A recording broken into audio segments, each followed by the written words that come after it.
It's the end of an era here at CBS. The network says The Late Show will end next May. Now, the show has been a late night staple since 1993. It was hosted by David Letterman until Stephen Colbert took over in 2015. In a statement, CBS said the decision to end The Late Show was, quote, not related in any way to the show's performance, content, or other matters happening at Paramount. The company added that Colbert and the broadcast will be remembered in the pantheon of greats that graced late night television. We want to note that Paramount is the parent company of CBS News. The company has recently settled a $16 million lawsuit with President Trump over the editing of his 60 Minutes piece. Paramount has maintained the suit was completely without merit. The company is also waiting for the FCC to approve a merger with Skydance. For more, let's bring in Brian Steinberg. He's the senior TV editor at Variety. Brian, thanks for joining us here on a Friday. I'm curious what you think this announcement means for late night moving forward. What kind of tone does this set for other late night shows that are still running? Well, there's a general sense that the economics of this day part are not what they once were. These shows were always built for younger people, and those people no longer watch TV at a certain hour at a certain time on a certain day. They find clips, they find short form video, they find whatever they want when they want it. They don't have to wait till late night to watch late night comedy. So that viewer base is eroding.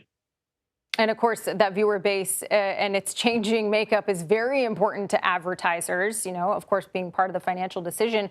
And so sort of the way that you described it is how I used to think about late night shows, right? It was appointment viewing, but audience habits are changing. What do you think these late shows are now competing against, and how does streaming factor into all this? Well, streaming gives people the ability to watch, anything they like at the push of a button. You can watch 10 different late shows on Paramount Plus. If you wanted to watch the archive, you could go back and look for certain guest stars that are your favorites and just watch those.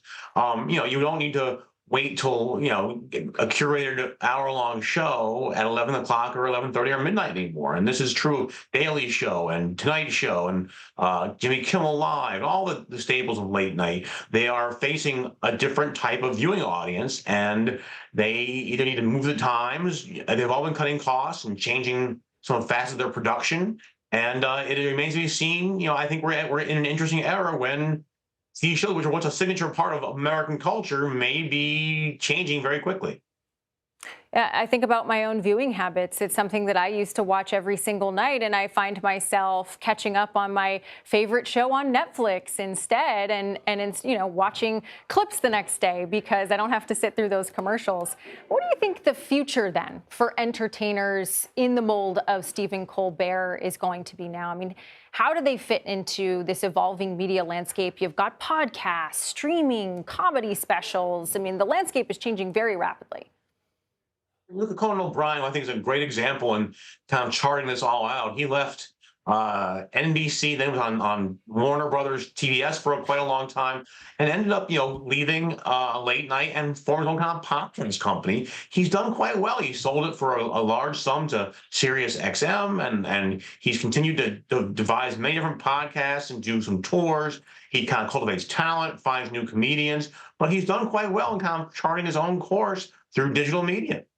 Yeah, the viewership data is there, whether it's podcasts, it's YouTube, the eyeballs are there. Brian Steinberg, thank you so much for your analysis.